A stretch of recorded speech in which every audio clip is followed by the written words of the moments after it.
Bom dia a todos na paz do Senhor. Como é que estão todos nessa manhã de 15 de novembro, feriado da proclamação da República, mais um domingo que o Senhor nos proporciona, para que a gente possa tirar um descanso, tirar o dia para Ele, o dia para aprendizado. Hoje é dia de eleições, mas acima de tudo, esse é o dia que o Senhor nos deu. Que nós nos alegremos, que nós cantemos ao Senhor, que nós nos jubilemos na sua presença. E antes de tudo, eu te convido para nós orarmos. Pai Santo, te agradecemos, Senhor, por esses momentos que o Senhor nos proporciona, que o Senhor permite que nós estejamos aqui, estudando um pouco da Tua Palavra e tentando aplicar no nosso dia a dia, Senhor. Nós te imploramos, Pai, fica conosco nesse dia, nesse domingo, dá-nos um domingo de bênção, de cura, de libertação, de milagres, de paz, em família, Senhor, na Tua casa, dedicando esse dia a Ti. Perdoa nossos muitos pecados, Senhor, fica conosco, não nos abandona, Jesus. Fica conosco nesse dia, abençoa aqueles que estão necessitados, todos aqueles que nessa manhã estão conosco, Pai. Nós te agradecemos por tudo, em nome de Jesus, amém. Graças a Deus, né? 15 de novembro, um domingo, um dia bonito, um dia ensolarado, e a gente começa com louvor, né? Igreja à volta de Cristo a um rio, e a gente já volta.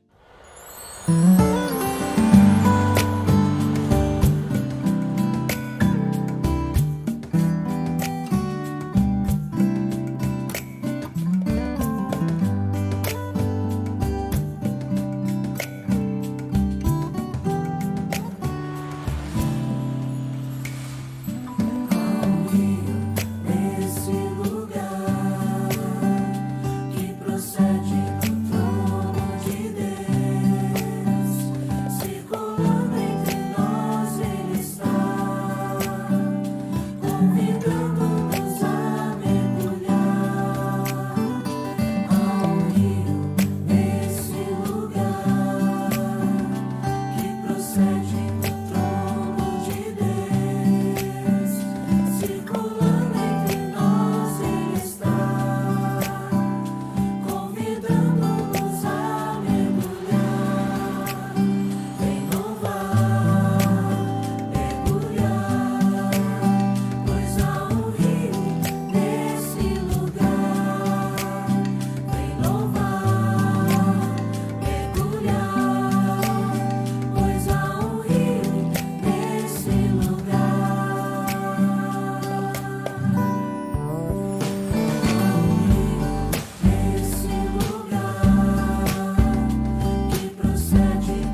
Há um rio nesse lugar, é um rio, uma música bacana, a gente gosta muito dela, traz paz e fala sobre o rio que sai do trono de Deus e que nos traz a presença do Espírito Santo, que ele esteja presente nas nossas vidas nessa manhã.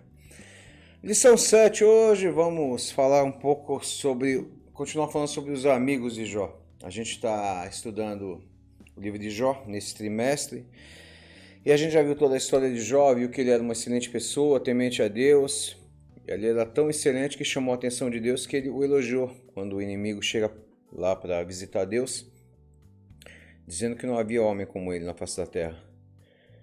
E é claro que o inimigo, o papel dele é ser acusador, ele acusa, dizendo que Deus havia comprado, na verdade, a fidelidade de Jó, dando tudo o que ele queria, tudo o que ele precisava. Ele é rico, vai reclamar do quê?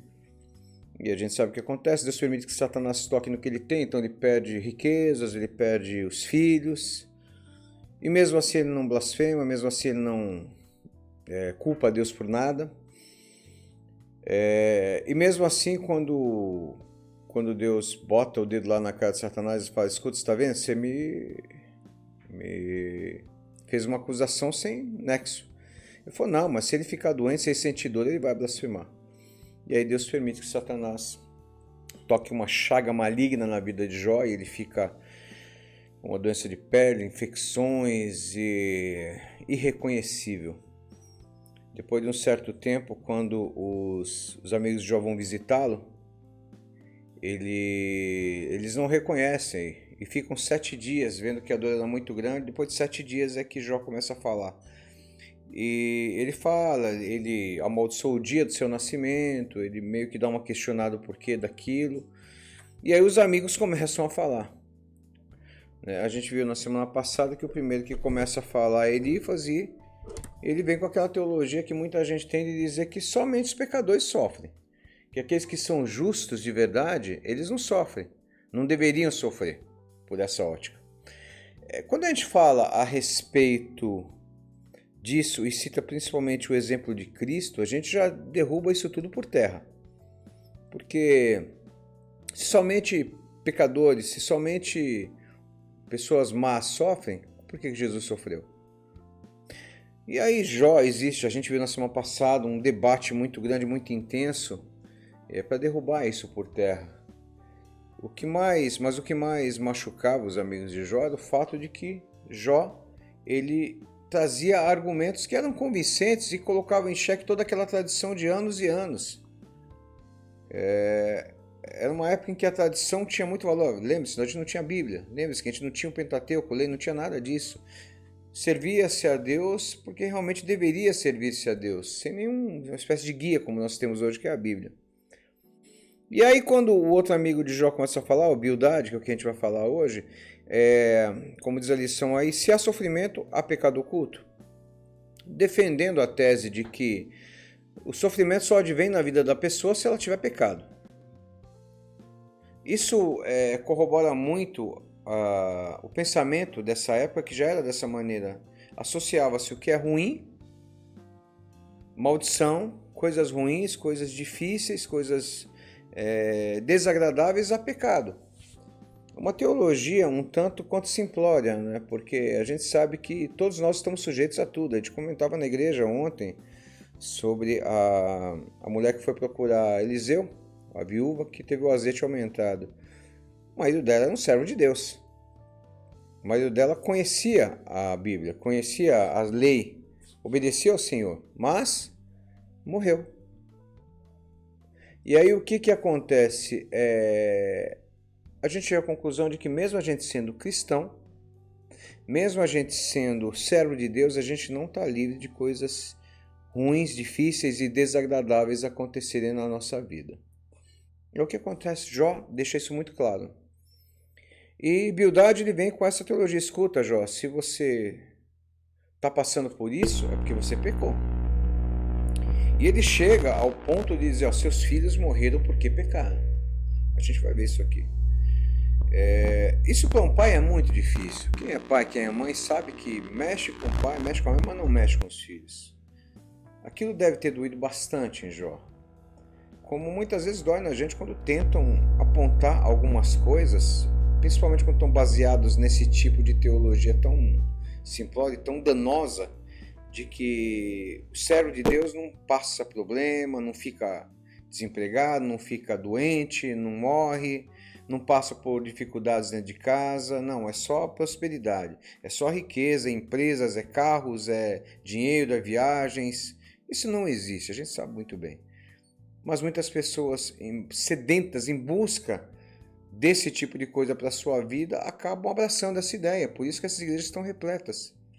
Mas é um turnover muito grande, pessoas que entram e saem, pessoas que entram, passam um tempo, se decepcionam, veem que aquilo meio muito que é um produto, que é uma coisa que produto tem que ter uma imagem boa para vender. Quando elas se deparam com a perspectiva de que aquilo não é real, elas vão embora. Eu conheço muitas pessoas que passaram por essas igrejas e se decepcionaram. O pior de tudo, se decepcionam não com a igreja, se decepcionam com o evangelho, por achar que é tudo igual.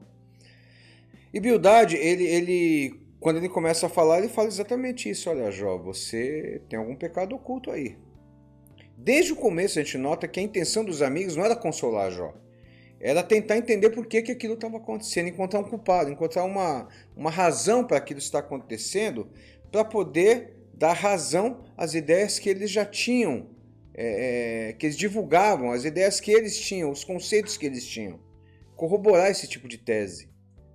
Quando Jó começa a refutar isso, e refutar com argumentos bem convincentes, eles começam a ficar irritados. Você pode ver que todas as conversas de Jó com os amigos, com o passar do tempo, eles vão ficando acaloradas. Os ânimos vão se exaltando. E aí a gente vê o quanto que, na realidade, eles estão mais preocupados em manter os seus conceitos do que encontrar uma solução. Então a gente vai falar um pouco sobre isso nessa manhã. Texto áureo e verdade prática, vai aparecer para você agora o texto áureo. Se teus filhos pecaram contra ele, também ele os lançou na mão da sua transgressão. E a verdade prática. A existência do sofrimento não quer dizer que haja pecado oculto. Isso é bem interessante, né? Porque você imagina a cara de Jó quando Bildade levanta essa questão. Escuta, Jó, teus filhos morreram? Tudo bem, eles devem ter pecado. Vai morrer tão tragicamente assim, alguma coisa eles aprontaram. Não é possível. E a gente sabe que Jó, uma das coisas que a Bíblia nos afirma é que ele levantava muitas vezes pela madrugada para oferecer sacrifício pelos seus filhos. Porque eles diziam, talvez eles tenham pecado no coração deles. Jó, em momento nenhum, dizia que os filhos eram santos. A gente sabe que o ser humano está sujeito a uma série de pensamentos ruins. E Jó levantava-se na madrugada para oferecer sacrifício pelos filhos. Então, ele zelava muito pela pureza espiritual dos filhos deles. E a verdade prática diz, né? A existência do sofrimento não quer dizer que haja pecado oculto. Você, querido, quantas vezes você passou por momentos difíceis e foi fiel, estava ali, poxa, eu estou na fidelidade com Deus, servindo ao Senhor, na casa dele. E de repente isso acontece comigo? Sim, porque Jesus disse que nós teríamos aflições desse mundo. Que a vida não seria nada fácil. Portanto, em momento nenhum nós fomos enganados. O Evangelho não engana ninguém, não promete aquilo que Deus não prometeu. O que Deus promete, o que a Bíblia promete é que aquele que perseverar até o fim será salvo. Mas nós estamos sujeitos a passar por muitas coisas ruins, assim como nosso irmão Jó passou.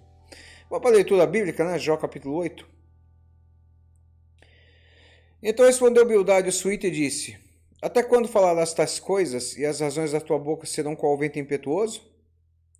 Porventura perverteria Deus o direito e perverteria o Todo-Poderoso a justiça? Se teus filhos pecaram contra ele, também ele os lançou na mão da sua transgressão. Já no capítulo 18. Então respondeu Bildade o suíte e disse: Até quando usareis artifícios em vez de palavras? Considerai bem, então falaremos. Porque somos tratados como animais e como imundos aos vossos olhos. Ó tu, que despedaças a tua alma na tua ira, será a terra deixada por tua causa? Remover-se-ão as rochas do seu lugar? E aí no capítulo 25, então respondeu Bildade o suíte e disse: Como ele estão domínio e temor. Ele faz paz nas suas alturas. Porventura tem números os seus exércitos? E para quem não se levanta a sua luz? Como, pois, seria justo o homem perante Deus, e como seria puro aquele que nasce da mulher? Olha, até a lua não resplandece, e as estrelas não são puras aos seus olhos. E quanto menos o homem, que é um verme, e o filho do homem, que é um bicho. Isso aqui é um... Vocês veem como que está cheio de paz, amor, ternura no coração, né, o Bildade? Não, a coisa vai ficando acalorada. Conforme vai, durante os 40 capítulos do livro de Jó, 80% são esses debates. E a gente nota que conforme Jó vai refutando, eles vão subindo o tom, vão ficando bravos, vão subindo mesmo, a discussão vai aumentando, porque eles não aceitam. Eles imaginavam que iam chegar lá, iam acusar Jó, já ia confessar alguma coisa, e eles iam sair lá falando, tô falando. Por quê? Porque a maioria das pessoas prefere ter razão do que ser feliz. Prefere ter razão do que ver pessoas felizes. É o caso dos amigos de Jó. Eles chegam lá acusando Jó, querendo que Jó dissesse, não, vocês estão certos, eu pequei, eu fiz isso. Falaram, eu sabia. O ser humano é duro, viu? Ele não quer ser contrariado de jeito nenhum. Mesmo quando essa correção vem de Deus, o ser humano tem uma dificuldade muito grande de aceitar, porque os pensamentos de Deus são muito diferentes dos nossos. E Bildade vai lá bater na tecla, Jó, se você está sofrendo, você pecou, confessa. E Jó não tinha que confessar, Jó até pergunta, até procura. Em determinado momento, Jó vai perguntar para si mesmo, escuta, será que eu deixei de socorrer o órfão? Eu deixei de socorrer a viúva? Eu deixei de estender a mão para o necessitado? Eu olhei para a mulher do meu próximo? Ele começa a procurar razões que justificassem aquele tipo de teologia, porque até Jó vivia na mesma época, de certa forma ele meio que acreditava naquilo. Mas quando o sofrimento entra na casa dele sem uma razão concreta, ele começa a colocar em xeque essa ideia. E ele começa a responder, começa a refutar esses argumentos dos amigos. Vamos em frente aí, comentário, introdução. Nessa aula estudaremos sobre a teologia do segundo amigo de Jó, Bildade. Veremos que ele representa o caráter justo e reto de Deus em contraposição ao suposto pecado oculto de Jó. Estudaremos também a defesa de Bildade por uma moralidade rígida, fundamentada em meros preceitos religiosos, sem contudo guiar-se por princípios espirituais. E, finalmente, analisaremos a ideia de que, segundo Bildade, Deus é um ser muito distante que, devido à sua onipotência e grandeza, está muito longe do mortal. Ele, portanto, é inacessível. Ao longo de cada argumento de Bildade, veremos a contraposição de Jó. É aquilo que a gente está acostumado a ver muitas pessoas dizendo aí, né? Pecado, sofrimento é porque pecou. Nem sempre. Existe uma diferença entre castigo e provação. E a gente sabe que o cristão ele é provado o tempo todo. A gente é provado, a gente é colocado à prova se a gente realmente ama Deus pelo que Ele é. E Deus permite sim que situações desagradáveis entrem na nossa casa para ver até onde a gente o ama de verdade. Você vê como que foi com Jó. E Bildade, ele nos dá uma ideia de um Deus distante, nos dá uma ideia de um Deus que está distante demais, ele é grande demais para se preocupar com os seres humanos. E a gente sabe que não é isso. Nós cremos um Deus que está presente todos os dias. Jó estava passando por tudo aquilo, mas ele acreditava, em algum momento ele diz lá, eu sei que o meu Redentor vive. Ele cria de verdade que Deus estava olhando o sofrimento dele. Muitas vezes Deus se coloca em silêncio, mas não quer dizer que ele não esteja vendo. O silêncio de Deus muitas vezes é apenas um momento passageiro. Mas Deus em determinado momento, no momento certo, ele entra com providência assim, como foi no caso de Jó. Vamos para o tópico 1, o pecado em contraste com o caráter justo e santo de Deus. Deus é justo e reto. A teologia de Bildade possui semelhanças com a de seu amigo Elifas. Para esse segundo amigo, as ações de Jó não poderiam ser justificadas, pois elas condenavam a Deus, revelando que ele punia pessoas justas. Por outro lado, como Deus não era injusto, então Jó deveria reconhecer o seu pecado, pois ele estava sendo terrivelmente afligido. Assim, a teologia de Bildade pode ser classificada em duas esferas, a dos maus e dos bons. Por exemplo, Bildade assevera que os filhos de Jó foram mortos porque eram maus. Por outro lado, como um homem que alegava ser justo e bom, Jó poderia desfrutar novamente do favor de Deus se reconhecesse o seu pecado.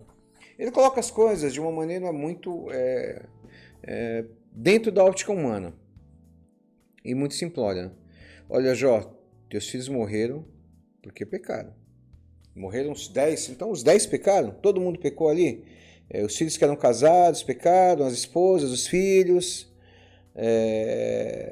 aqueles que foram mortos pelos caldeus, também os servos dele que foram mortos também tinham pecado. Por essa ótica, todo mundo que peca morre. E a gente sabe que não é assim. A gente sabe que tem muita gente por aí que peca e tá aí, tá até bem.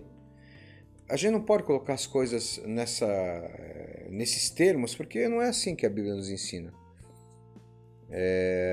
E por outro lado, ele coloca a condição para que Jó volte a ser um homem próspero de que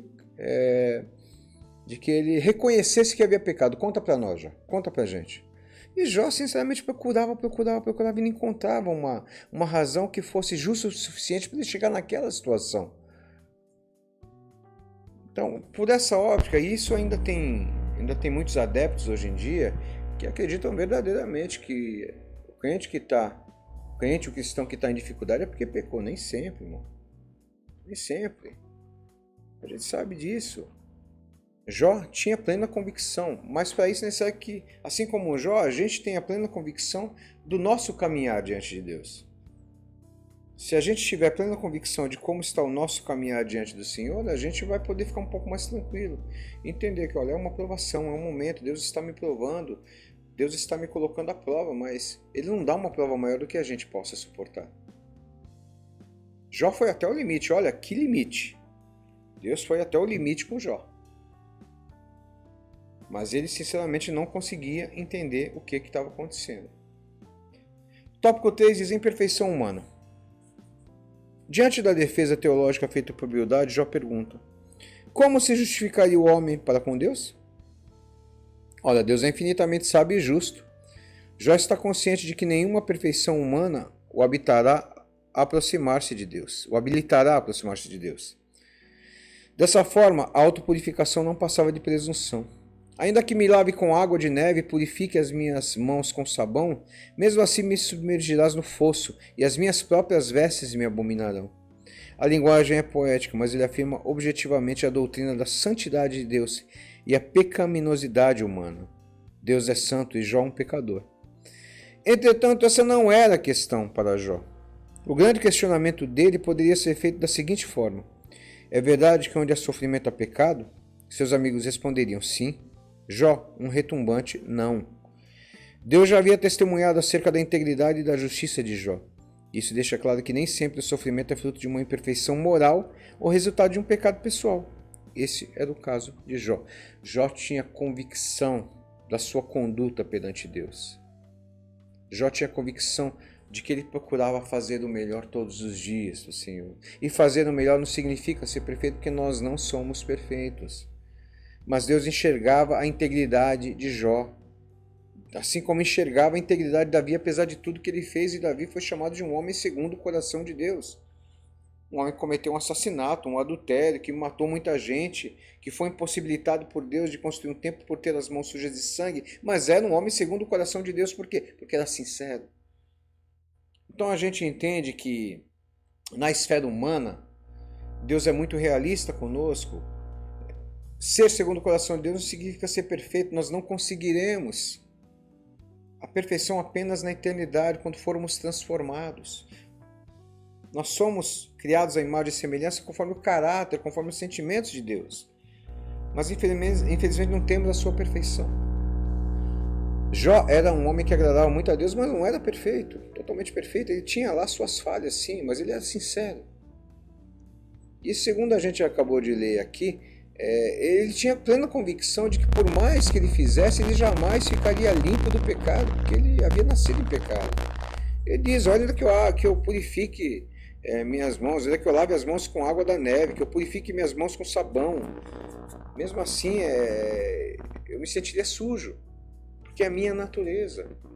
Essa convicção de que nós necessitamos de Deus e somente o sangue de Jesus pode nos purificar de todos os pecados é que nos conduz à porta da salvação e do perdão.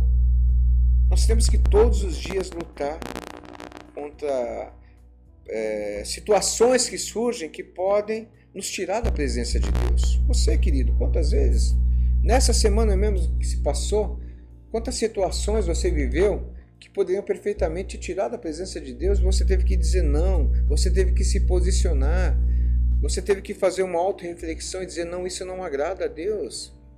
É isso que Deus quer de nós, que nós tentemos pensar conforme a mente de Cristo, como dizia o apóstolo Paulo. E é o que Jó tenta aqui deixar claro para os amigos. Escuta, olha, vocês podem até defender essa tese, mas eu não concordo. Porque o meu coração diante de Deus é puro. Meus filhos, vocês estão dizendo que meus filhos pecaram e por isso que morreram? Eu me levantava todos os dias para oferecer sacrifício. E olha, Cristo não havia vindo, não estávamos na época da graça. O único modo pelo qual havia perdão de pecados era exatamente através do sacrifício. Era exatamente através do sacrifício. A gente viu isso através da lei mosaica. Então ele oferecia sacrifícios pelos filhos, mesmo sem saber o que estava se passando, sem ter certeza nenhuma de que eles haviam pecado. Isso era a preocupação de andar direito perante Deus conforme as ferramentas que havia na época, conforme as possibilidades que existiam. Hoje nós estamos numa época muito mais, eu não digo fácil, mas numa época em que os conceitos são bem diferentes. A gente não precisa mais ir lá queimar o carneirinho, mas a gente precisa entregar a nossa alma, nosso coração, nos derramar diante de Jesus, confessar os nossos pecados, procurar viver bem, entregar nas mãos dele, deixar que ele nos lave com seu sangue, com a sua graça, com o seu perdão. Mas naquela época Jó usava o que estava à mão. E você, pai e mãe, coloque-se no lugar de Jó. Como aquilo deve ter doído no coração dele quando o amigo diz: escuta, teus filhos morreram porque pecaram, que eram maus. Mas os 10, e mais noras, e mais netos, e servos, todo mundo era mau. É muito contraditório isso, mas é o pensamento que estava em voga na época. O tópico 2, o pecado visto como quebra da moralidade tradicional. 1. Moralismo por tradição. Bildade também está comprometido na defesa da moralidade que ele acredita ser a correta. Para ele não havia nada errado quando fez a defesa da justiça divina, da mesma forma que acreditou estar correto quando defender a moralidade dos seus dias. Todavia não podemos falar de uma ética ou teologia moral de Bildade, mas simplesmente de um moralismo fundamentado na tradição. A gente nota uma semelhança muito grande com os fariseus. Na época de Cristo, existia lá a lei, os profetas, existia lá os escritos, mas existia também a tradição dos anciãos, a tradição dos fariseus, que segundo eles teria tanto valor quanto as escrituras. Então muita coisa que não estava nas escrituras, no Pentateuco, na lei, nos escritos judaicos, mas que havia entrado como tradição. Não está escrito, mas é tradição, você tem que fazer. Como era o pensamento aqui, um moralismo fundamentado numa tradição que dizia que o bom se dá bem e o ruim morre. De certa forma, eu digo para você que se fosse dessa maneira até que não seria de todo ruim. Então todo mundo que é ruim, que tem um coração ruim, que rouba dinheiro de ambulância, que rouba dinheiro da saúde, que comete injustiça, morre. Então a gente, por essa teologia, então todo mundo que está vivo hoje é bonzinho, não é? E a gente sabe que não é. Então, é uma teologia muito simplória, uma teologia muito baseada em conceitos humanos e que nota o quão pouco nós conhecemos a Deus. O quão diferentes são os pensamentos de Deus em relação aos nossos. Deus não é aquele pai que tem prazer em castigar filho, não. Deus não é aquele pai sádico que se alegra com o sofrimento do filho. A Bíblia fala pelo contrário, que o desejo de Deus é que todos se arrependam. É que todos reconheçam que precisam de Deus. Esse é o desejo do Senhor. Mas as pessoas ainda enxergam a Deus como um Deus distante, como um Deus irado, como um Deus bravo, como um Deus sempre com semblante fechado, que está sempre procurando por erros. Não. Nós servimos a um Deus que se alegra com a nossa alegria. A alegria do Senhor é a nossa força. Aqui que se alega como filho pródigo. Por essa ótica, quando o filho pródigo volta para o pai tinha socado ele e matado ele. Fala, não vou te dar chance. Deus está sempre disposto a nos dar uma segunda, terceira, quarta, quinta chance. Faça as contas, quantas chances Deus já te deu, quantas chances Deus já me deu. Por quê? Porque a misericórdia do Senhor é infinita. E Jó sabia disso. Jó tinha um conhecimento de Deus, uma intimidade, um andar com Deus que os amigos dele não tinham. Mais pra frente Jó vai dizer, antes eu te conhecia de ouvir falar, mas agora meus olhos te veem. Os olhos dos amigos de Jó jamais viram a Deus. Eles apenas discursavam aquilo que eles haviam aprendido, mas sem nenhuma utilidade prática. E você nota que no final o que Deus vai falar com eles? Vai dizer, olha, escuta, vocês vão lá, ficam por aí, que meu servo Jó vai vir orar por vocês, porque ele falou que era reto de mim, vocês não. Por mais que a gente defenda, Deus não precisa que ninguém defenda ele. É uma coisa que fica bem claro, Deus não precisa ser defendido. Deus não precisa que nós o defendamos, que nós o ajudemos. Deus quer que a gente ande corretamente. De nada adianta eu defender a moral de Deus e apontar os erros do meu irmão, sendo que isso não agrada a Deus. Apontar os erros do meu irmão e não ver os meus. Jesus certa vez falou, quer dizer, você quer tirar o cisco do teu irmão, mas você está com uma trave dentro do teu. Então, hipócrita, é o que Jesus fala. Então, nós temos que cuidar da nossa vidinha. É tão difícil cuidar da nossa vida que Deus deu só uma pra gente. Então, que a gente possa entender que Deus trata de cada um segundo as necessidades no momento. Se o meu irmão está com alguma falta com Deus, Deus vai tratar com ele. Deus vai tocar no coração dele, ele vai cair em si e ele vai olhar para dentro de si, vai mudar suas atitudes, vai se voltar para Deus e vai entender que a gente precisa estar em comunhão com Deus todos os dias. Mas não fazer igual os amigos de Jó, que foram lá, ao invés de dar consolo, acabam piorando muito mais a situação. Há momento certo para a gente falar tudo. 2. A subversão da ordem moral. Na verdade, Bildad simplesmente repete o que já vem sendo defendido por gerações passadas, todavia acrescentando alguns contornos aos seus pressupostos teológicos. Para ele, as desgraças sofridas por Jó ocorreram por causa da quebra da moralidade estabelecida. Como o entendimento de Bildad era o de que o universo é controlado por leis morais inflexíveis, ao quebrá-las, Jó sofreu as consequências da mesma forma que sofre quem quebra a lei da gravidade. Nesse aspecto, praticar a justiça é se ajustar à dinâmica dessas leis morais. Bildad acreditava que de nada adiantava Jó achar que os maus prosperavam, pois isso era apenas ilusão. No seu entendimento, a prosperidade dos maus assemelhava-se às raízes de uma árvore que foram cortadas, cujos ramos, embora mantenham aparência de verdor por algum tempo, todavia necessariamente murcharão. Ao não reconhecer isso, Jó estaria tentando subverter a ordem moral aceita. Talvez essa palavra aceita seja o tópico principal. É o que aceitavam. É o que se aceitava naquela época. Então, era a tradição. Então, era meio que dizer, Jó, você não tem direito de tentar subverter aquilo que a gente já pensa há tanto tempo. Você é o Senhor da verdade. Você nota nos outros textos que a gente leu na leitura do início, que o tom vai subindo. Então você sabe tudo.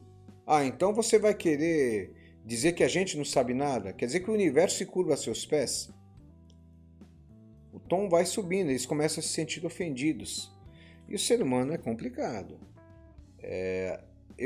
Você conhece pessoas que detestam ser contrariadas, mesmo que estejam erradas.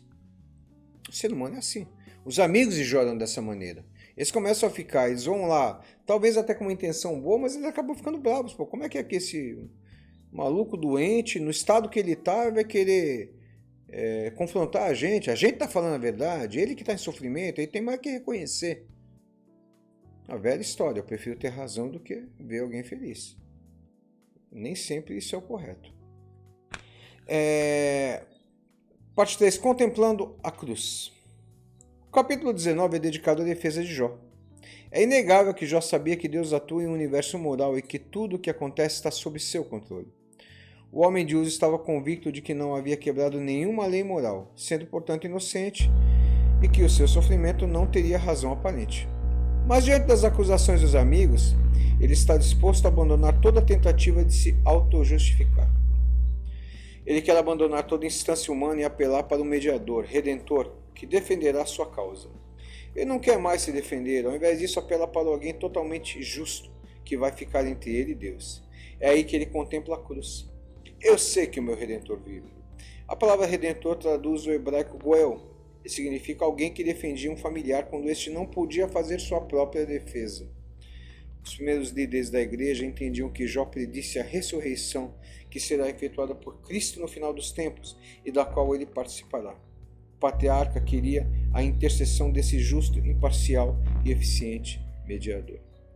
Quando você lê esses trechos da refutação de Jó, a gente nota muito presente mesmo a ideia de Cristo, a ideia de um mediador, a ideia de um Messias, a ideia de um intermediador entre Deus e os homens. É uma figura muito clara da função de Cristo, daquilo que Cristo exerce hoje em nós. Quando ele diz ao meu Redentor vive, e por fim minha carne verei a Deus, nos dá uma ideia muito clara de que eu posso morrer, mas um dia eu vou ressuscitar e vou encontrar com Deus. E a gente nota um Jó, ao mesmo tempo que ele refuta esses argumentos dos amigos, ele apela para a misericórdia de Deus.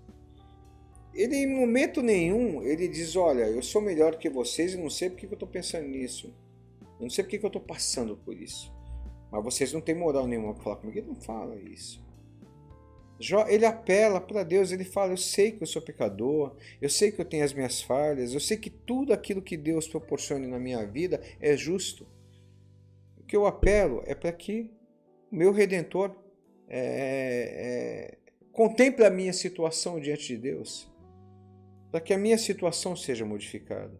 Então Jó em momento nenhum quis dizer que ele era o bom, que ele era perfeito, em momento nenhum você vê Jó dizendo isso. Ele, pelo contrário, ele admite que ele era pecador e necessitado de Deus. E esse é a grande deficiência do ser humano.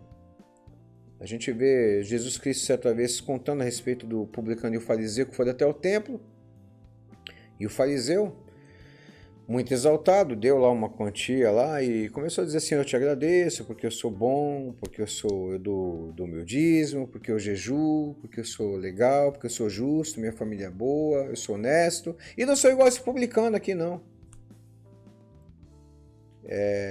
E o publicano, a Bíblia diz que ele nem sequer conseguia levantar o rosto para olhar para o altar, batia no peito chorando, dizendo, Senhor, tem misericórdia de mim que sou pecador. E o que nós vemos é Jesus dizendo, olha, o publicano desceu de lá justificado e o outro não. Porque qualquer um que a si mesmo se exaltar será humilhado. E o que se humilhar será exaltado.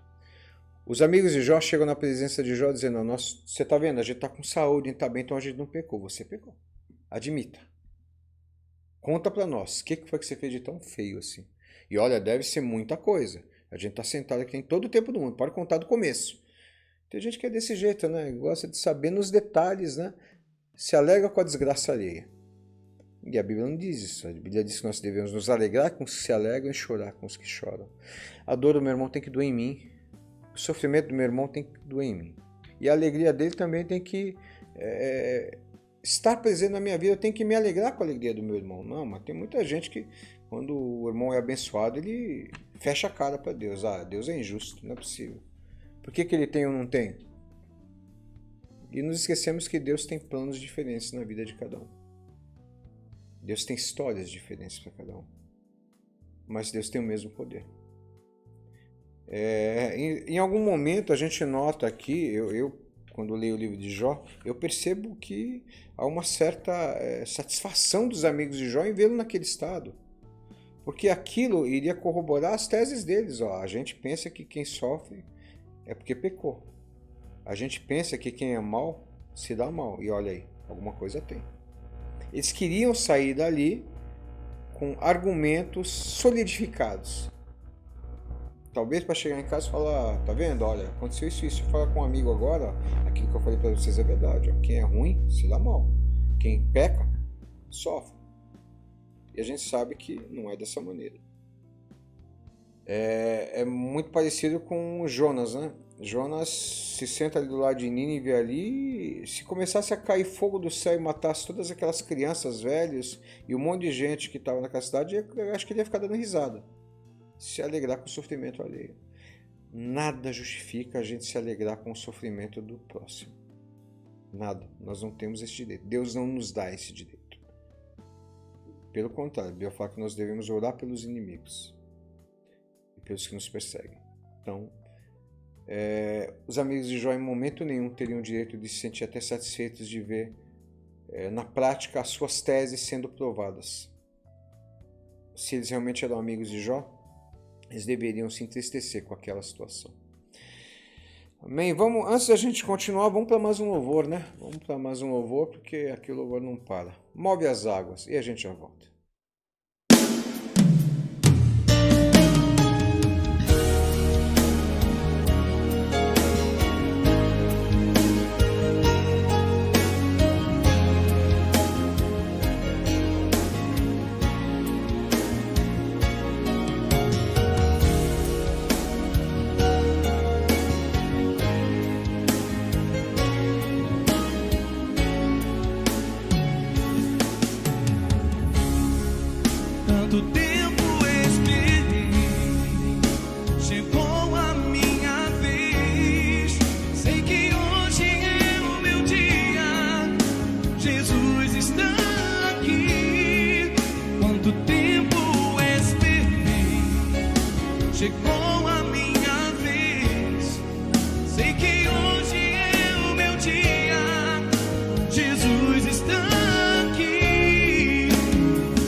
Move as águas, Senhor, move as águas. É uma música muito bonita. Essa música é da comunidade de Goiânia, do disco Seja Adorado, um disco de 2001. E tem bastante músicas bacanas, louvor congregacional. A comunidade de Goiânia, o pessoal que saiu ali da comunidade do Koinonia, né? Muita gente saiu ali da igreja da comunidade de Goiânia, ou da Célia, Silvério Pérez. Então é um disco muito bom, louvores congregacionais, e eu indico para você. Seja Adorado, comunidade de Goiânia, de 2001, onde tem essa canção, Move as Águas. E vamos em frente, né? Vamos em frente, o tópico 3, o pecado em contraste com a majestade de Deus. 1. A grandeza de Deus. O terceiro discurso de Bildade é feito para exaltar Deus e rebaixar Jó. Não há como negar que o longo debate entre Jó e seu amigo esgotou o poder argumentativo de Bildade, o que fez com que ele repetisse várias vezes o que já havia dito. Na verdade, seu último discurso não traz nada de novo. No capítulo 25, ele destaca a onipotência divina. Deus é grande e poderoso. Por isso, nada de errado quando Bildade defende a majestade do Altíssimo. Todavia, como alguns autores destacam, Bildade acaba por criar um abismo que não existe entre a criatura e o Criador. O Deus defendido por ele não é o revelado da Bíblia. As ideias de Bildade se antecipam àquela defendida milênios depois pelo deísmo no final do século XVIII. Segundo os deístas, Deus criou o mundo, mas ausentou-se dele. Então é uma tese que não entra no nosso coração, na nossa mente. Né? Como é que Deus cria o mundo e vai embora? Deixa todo mundo a sua própria sorte? Não, a gente sabe que Deus criou o mundo e está presente nas nossas vidas, no nosso dia a dia. Se preocupa conosco, se preocupa com você e comigo. E o fato dele defender a Deus não lhe dava o direito de atacar Jó. Muitas guerras, principalmente na Idade Média, foram travadas em nome de Deus. Pessoas matavam mesmo em nome de Deus. Porque eram de uma religião diferente, porque defendiam coisas diferentes. Muitas pessoas, principalmente na época da Inquisição, muitos cientistas foram queimados na fogueira simplesmente por dizer que a Terra que girava em torno do Sol, por dizer que a Terra era redonda. Embora tem muita gente hoje aí que acredita que a Terra não é redonda. Isso é uma outra história. E em nome de Deus, não, você está blasfemando, imagina. Deus criou a Terra é o centro de tudo. Não é, a gente sabe. Hoje a gente sabe. Então, muito matou-se, muito feriu-se em nome de Deus. Isso não justifica. Eu volto a dizer, Deus não precisa que ninguém o defenda. Deus é suficientemente poderoso para se defender. Deus quer que a gente viva de maneira reta diante dele, isso sim. 2. Onipotente, mas não ausente. Jó responde a Bildade com ironia. Como ajudaste aquele que não tinha força e sustentaste o braço que não tinha vigor? Aqui Jó não questiona a onipotência divina, mas a aplicação que Bildade faz desse conceito. O conceito de um Deus grandioso que é soberano em suas ações não deveria vir acompanhado também do conceito de um ser compassivo e amoroso? Deus não deve ser visto apenas em sua força, mas sobretudo por seu amor. Ele nunca exaltou seu poder e grandeza acima do seu amor. Ele não disciplina simplesmente porque é grande, forte e soberano, mas porque ama. Diferentemente do conceito apresentado por Bildade, o Deus que a Bíblia apresenta é poderoso e glorioso, mas principalmente misericordioso e gracioso. Temos de cuidar para que no momento do sofrimento não manchemos a imagem de um Deus que não é só força, mas igualmente amor. Então, é um Deus onipotente? É. Poderoso? Muito.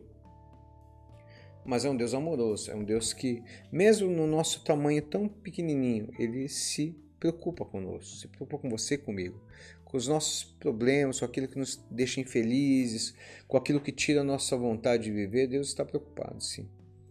Deus não é aquele Deus que se alegra em castigar. Deus não é como um ser humano. No dia de manhã, Deus, o que eu vou fazer? Deixa eu ver quem que eu vou castigar. Eu vou castigar o Zé ali. Ele não fez nada, mas vou castigar ele. O João também. O João vai morrer hoje. Porque eu quero. Não é assim que funciona. Deus não é sádico. Existe a lei da semeadura, existem determinadas leis do universo que a gente sabe que funcionam. Mas a misericórdia de Deus é maior do que todas elas.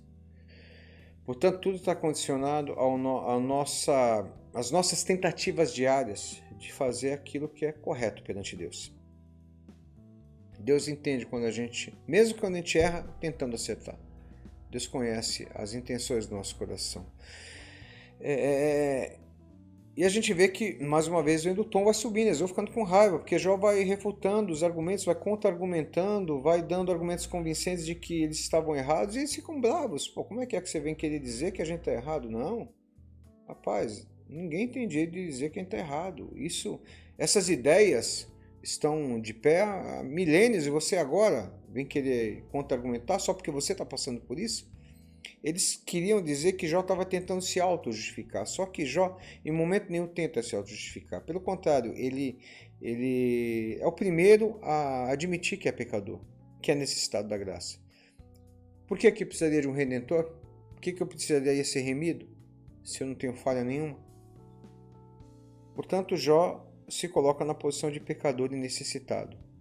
E você vê essas coisinhas que vão, no final das contas, mostrar a diferença entre Jó e os amigos. Por isso que Deus vai falar, olha, vocês não falaram que era reto de mim como meu servo Jó. E ele diz, meu servo Jó vai orar para vocês para eu não tratar vocês conforme a vossa loucura. O que é essa loucura? É tentar colocar como reais, como leis imutáveis, aquilo que eu penso. É como se eu quisesse colocar palavras na boca de Deus. Deus não aceita isso. A palavra de Deus ela é imutável. Finalizando, conclusão. Nessa lição vimos que o debate entre Bildad e Jó assume alguns contornos teológicos muito relevantes. Bildad faz 3 discursos teológicos e em cada um deles põe em destaque a sua crença. Ele não crê na inocência de Jó e por isso atribui o seu sofrimento à existência do pecado. Assim ele orienta Jó a viver segundo os ditames da tradição e como consequência empurra para um moralismo de natureza apenas religiosa. Por último, quando quer exaltar a grandeza de Deus a qualquer custo, acaba por criar um abismo intransponível entre o Criador e a criatura. Então, só finalizando, Bildad coloca as coisas da seguinte maneira, Deus, ele é muito grande, ele está muito distante de nós, ele criou leis e essas leis elas trabalham por si só sem interferência de Deus. Você está sofrendo porque você pecou, então você quebrou a regra. Então é automático, pecou, sofreu. E Deus não está nem vendo isso, Jó. Então é melhor você admitir que pecou, morrer e deixa a gente em paz. É mais ou menos isso que ele disse. E Jó, não, ele tem certeza da sua conduta perante Deus e tem certeza da natureza divina de Deus, de um Deus amoroso e que se importa com o ser humano, se importa com a sua criação. Que a gente possa ter isso muito nítido no nosso coração, porque a gente muitas vezes se culpa. É natural. O ser humano, quando alguma coisa acontece, vai procurar razões. O que foi que eu fiz? E a gente tem que ter muito claro a nossa conduta diante de Deus para a gente conseguir diferenciar entre aquilo que é castigo e aquilo que é aprovação. Nós somos provados todos os dias. Nós somos provados o tempo todo. A gente está vivendo uma época em que muitas pessoas estão se afastando de Deus. Por causa da tecnologia, a Bíblia fala por se multiplicar a ciência, o amor de muitos se esfriará. Os conceitos de que todos os caminhos levam a Deus estão ficando muito enraizados, principalmente na Europa. Então, o agnosticismo, o ateísmo, o relativismo, tudo aquilo que procura oferecer um caminho alternativo para Deus, um caminho que não existe, tem sido discursado e bem aceito. E essa é uma das coisas que continua em voga até hoje. As pessoas ainda acreditam, olha, se você está sofrendo é porque você está em pecado. E a gente sabe que não. Deus prova aquele que ele ama. E Deus amava muito a Jó. E Deus vai com Jó até o limite dele. Talvez você esteja no seu limite. Saiba que Deus enxerga o teu limite. E no momento certo ele há de virar esse cativeiro. Amém? Agradecer a todos. A gente ainda está com aquela restrição no YouTube. Então hoje a gente só transmitiu pelo Facebook. A gente sabe que a gente tem um número menor de pessoas que seguem no Facebook, mas a gente vai nessa semana procurar alguma alternativa para tornar mais acessível um pouco. E orem, a gente está aguardando um retorno do YouTube para a gente poder voltar com as lives. Mas em todo caso, essa lição daqui a pouco vai estar disponível no YouTube para quem quiser acompanhar. Te mando o link. E orem para que essa situação se resolva o mais rápido possível. A gente tem visto notícias de muitas vacinas que estão na fase 3 e 4. E é importante que, independente de onde vier essa vacina, que ela seja uma vacina que realmente resolva, que realmente ajude para que a gente possa voltar pelo menos em parte com a realidade que a gente tinha, né? Um pouco mais de liberdade, um pouco mais de segurança e podemos nos reunir como sempre nos reunimos, que realmente faz muita falta. Hoje à noite, Deus permitindo, nós estaremos no culto a partir das 18h30. Eu quero desejar uma semana de bênção, principalmente um domingo hoje em família, para você, com a tua família, descansando, se dedicando ao Senhor. Daqui a pouco muitos vão sair, alguns já saíram, já foram voltar. Daqui a pouco a gente vai estar saindo e outros vão estar saindo. Leve tua caneta, leve teu álcool gel, leve tua máscara. Eu acredito que deve estar sendo rápido, as pessoas não querem ficar se aglomerando muito. E que Deus te dê um bom dia, um dia com saúde, um dia de milagres, um dia de portas abertas, um dia de bênção na tua vida. Agradeço a você, nós agradecemos, agradeço ao Márcio que está ajudando aqui e a todos vocês que têm nos acompanhado pelo Facebook. Deus abençoe o dia de cada um e eu te convido para nós orarmos. Deus Santo, nós te agradecemos porque o Senhor esteve conosco nessa manhã, nesses minutos. Te agradecemos, Senhor, porque Tu estás conosco e te pedimos, Senhor, nos ajuda a termos a convicção de que somos provados todos os dias, mas que Tu estás conosco em todos os momentos, Senhor. Assim como estava presenciando o sofrimento de Jó, estava em silêncio, mas estava vendo. Tu estás vendo o sofrimento dos Teus servos dessa manhã, as necessidades que cada um tem, aquilo que tem feito com que o coração fique pesado, com que a tristeza habite o coração, a tristeza e a incerteza habite o coração dos Teus servos, Senhor.